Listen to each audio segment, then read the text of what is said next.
Les larmes du désert et de la mer. L'histoire commence dans un village d'Afrique subsaharienne. Ali et Fanta, deux jeunes amis, sont assis sous un grand baobab. Leur village est frappé par la pauvreté et le manque d'opportunités. Ali a perdu ses parents lors d'une sécheresse, et Fanta rêve d'échapper à un mariage forcé.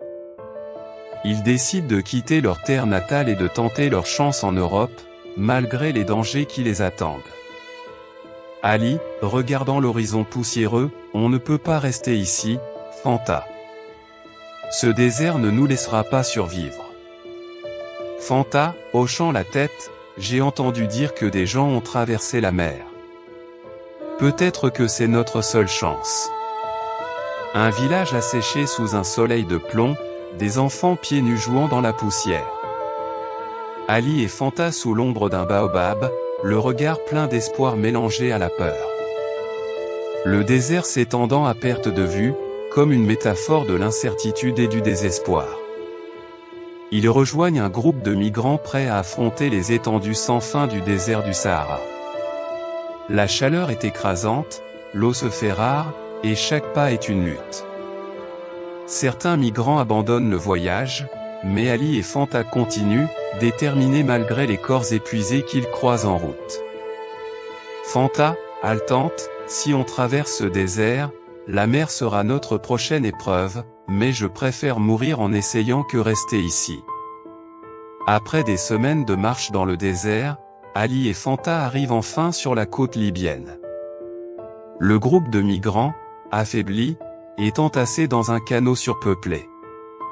La mer Méditerranée s'étend devant eux, immense et menaçante. L'espoir de l'Europe les pousse à continuer malgré les avertissements des passeurs.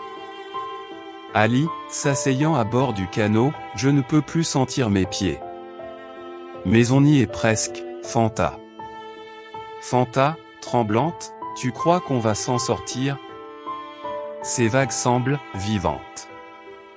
Un bateau en bois pourri, surpeuplé de visages fatigués, certains prient, d'autres pleurent.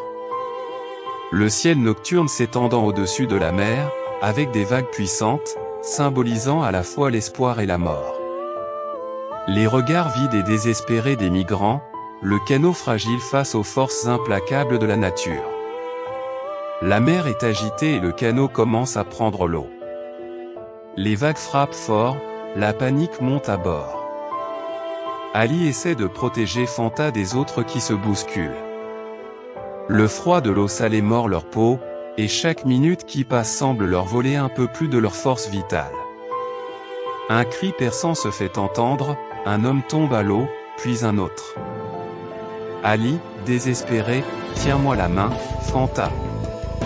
On ne peut pas se perdre. Pas maintenant. » Après une nuit interminable, Ali et Fanta aperçoivent enfin les lumières du rivage européen. Mais Fanta est à bout. Elle souffre d'une grave déshydratation et de fatigue extrême. Le froid et la pneumonie l'ont terrassée. Ali tente de la maintenir éveillée, mais elle s'effondre, inconsciente. Ali, en larmes, serrant Fanta contre lui, « On est arrivé, Fanta. Tu as tenu jusqu'ici, ne me laisse pas maintenant. » Fanta, faiblement, « Dis-moi, qu'on est en sécurité. » Le rivage européen se dessinant au loin dans un brouillard matinal, le canot dérivant lentement. Ali, tremblant et épuisé, tenant la main de Fanta qui respire difficilement. Les vagues calmes caressant le corps inerte de Fanta, ses yeux clos. Fanta rend son dernier souffle alors que le canot touche enfin terre. Ali, brisé, la prend dans ses bras, criant de douleur et de colère contre le ciel. Les secours arrivent trop tard pour Fanta, mais Ali, malgré sa souffrance, est tiré de l'eau par des bénévoles. Le choc le laisse silencieux, incapable de comprendre pourquoi tant de vies sont sacrifiées. Ali, à genoux sur le sable, hurlant, « Pourquoi ? Pourquoi doit-on mourir pour un peu d'espoir ?» Chaque jour, Des jeunes comme Ali et Fanta risquent tout pour un avenir meilleur. Mais trop souvent, ce voyage se termine par la mort. Que ce soit le désert impitoyable ou les vagues cruelles de la mer Méditerranée, ils ne trouvent que des épreuves insurmontables. Il est temps d'agir pour protéger nos jeunes. Ils ne doivent plus être forcés de choisir entre la mort dans leur pays et la mort en mer. Sensibilisons, éduquons, et bâtissons un avenir pour eux, là où ils peuvent vivre dignement.